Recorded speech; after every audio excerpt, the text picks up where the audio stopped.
As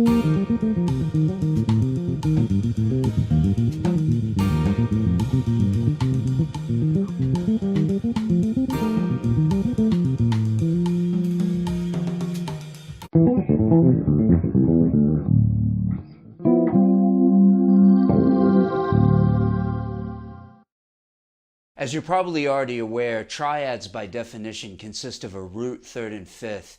There's 4 different types of triads, which are major, minor, diminished, and augmented, where out of the 4, the major stands out to be the most consonant in sound.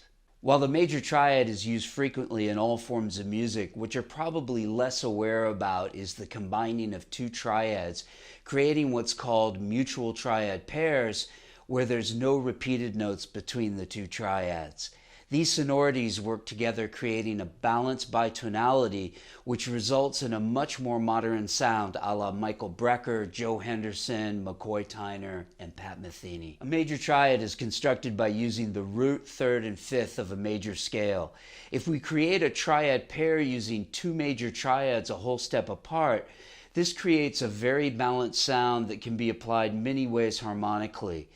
While many will study this theoretically and maintain that this type of chord pairing would create some sort of a polychord, for our usage in creating new and more modern lines, we want to think of this chord pairing as melodic content that we could then apply over a variety of different chord types. For example, if we took an F major triad and then paired that together with an E flat major triad, the notes would be F, A, C, combined with E flat, G, and B flat. Now in jazz, this triad pair is considered a go-to sound that's used to perfectly outline an F7 sus4 chord. Check out how I apply this concept over a sus4 groove.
Before I break down what I played in this solo, if you want to get the accompanying PDF, which includes a transcription of this 30-bar solo, along with a complete step-by-step analysis, then just click on this link over here. Theoretically, it's important to see how these 2 triads, the F major triad and the E flat major triad, emphasize the upper structures of the F7 sus4 chord, which include the G, which is the 9th, and the A, which is tension 17. What's also interesting about these mutually exclusive triad pairs is that they would also render down into a composite 6-note scale. In this case, it would create a scale containing F, G, A, B flat, C, and E flat. Now, if we relate this to something that you already know, this could be thought of as an F mixolydian scale without a 6. Okay, so let's go ahead and break this solo down into its component parts. Now, when we combine 2 mutually exclusive major triads, that means that there's no repeated notes between the 2 triads.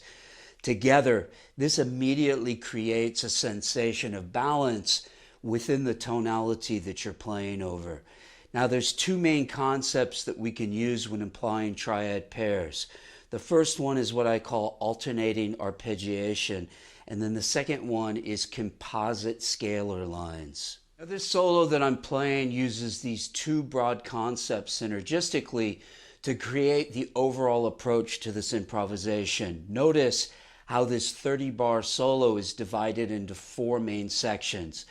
which consists of the first 8-bar section, the second 8-bar section, the third 8-bar section, and then the fourth section, which is 6 bars. So if you add all that up together, you've got 30 bars of a solo. Within these 4 sections, we're going to focus on 4 different areas of musical content. The first being motivic development using composite scalar ideas within the hexatonic scale. The second, rhythmic displacement using composite scalar ideas.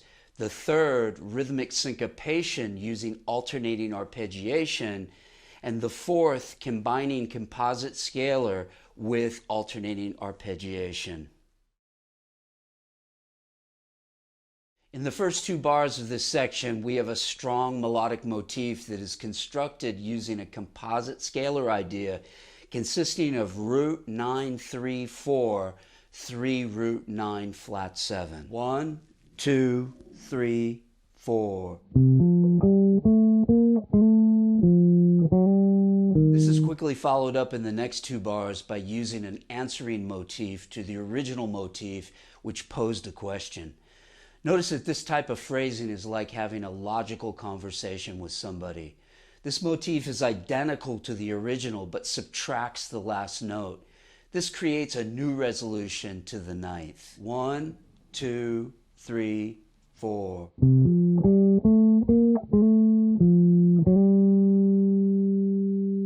In bars 5 and 7, notice how the motif pretty much stays the same, but this time we're using a technique called addition to develop the line melodically through bar 6, creating a longer and more fluid line while maintaining the integrity of the original motific phrase.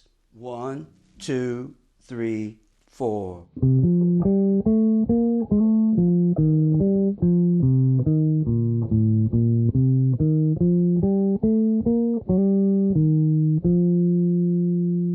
There's a lot of techniques that we can use in relation to these motific development ideas.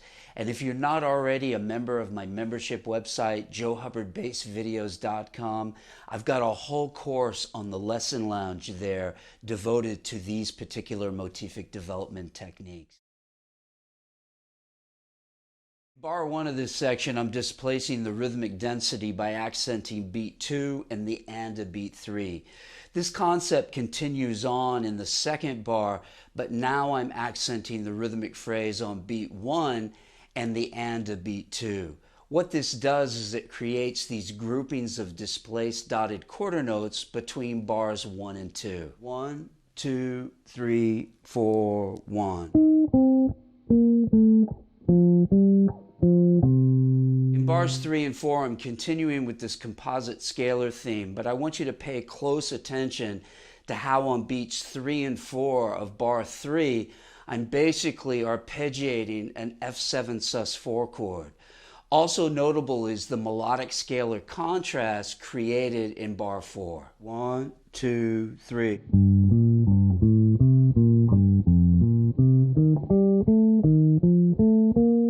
Putting those 4 bars together, this is what I've got. 1, 2, 3, 4, 1.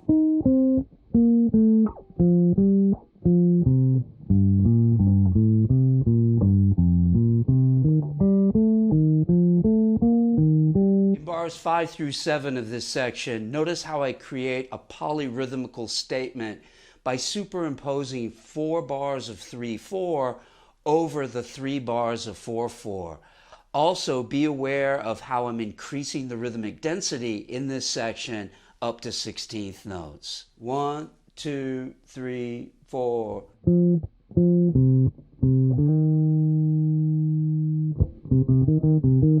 What's really important to get to follow along with this video is the accompanying PDF, especially for sections like the last one and really for the whole thing, because I'm really breaking all these things down so you can really see it.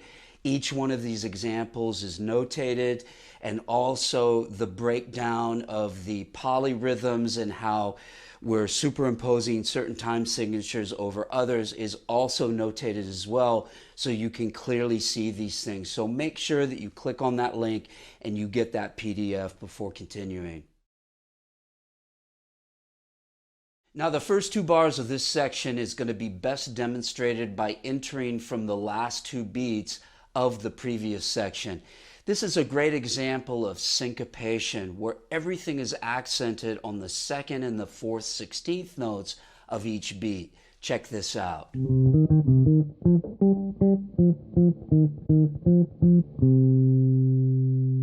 It's important to make sure to count this because rhythms like these are often misinterpreted as downbeats if you're unaware of where the pulse is. 1, 2, 3, and a 4E, and a 1E, and a 2E, and a 3E, and a 4E, and a 1E, and a 2, 3. Okay, so these next 6 bars consist of alternating arpeggiation, creating this insane triad pair line, all in 16th notes.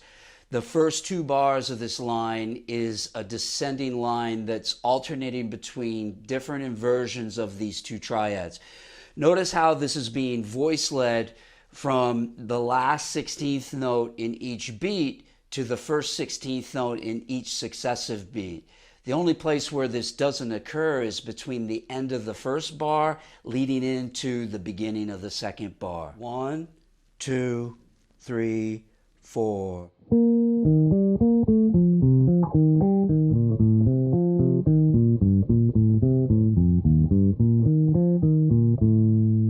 The next 2 bars carries on with the alternating arpeggiation concept, outlining successive 4-note patterns.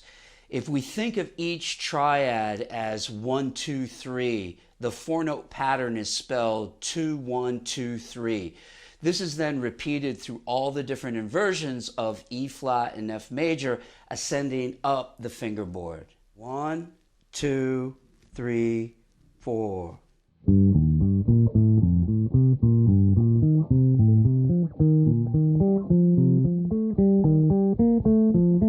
The last 2 bars of this section consist of a 4-note pattern descending the length of the triad and then ascending back up and then finally descending while resolving an upward motion to the root. 1, 2, 3, 4.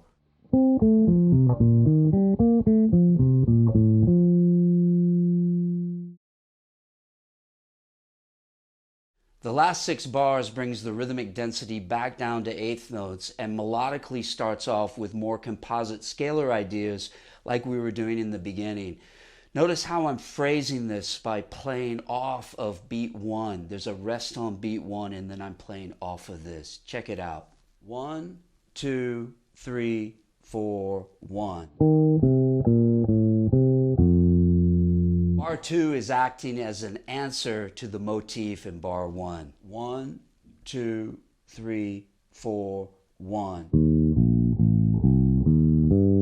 Bar 3 is basically the same notes as in bar 1, but the notes are just arranged in a little bit of a different way. 1, 2, 3, 4, 1. Bars 4 through 6 consists of alternating arpeggiation. Now what I want you to notice is how this line creates a rhythmic superimposition using 4 bars of 3/8 over a bar and a half of 4/4. What I really like about this is how the rhythmic tension is created by crossing over the bar line. This is a very cool concept. The line then comes to a conclusion at the end by resolving to the root. Check it out. 1, 2, 3, 4.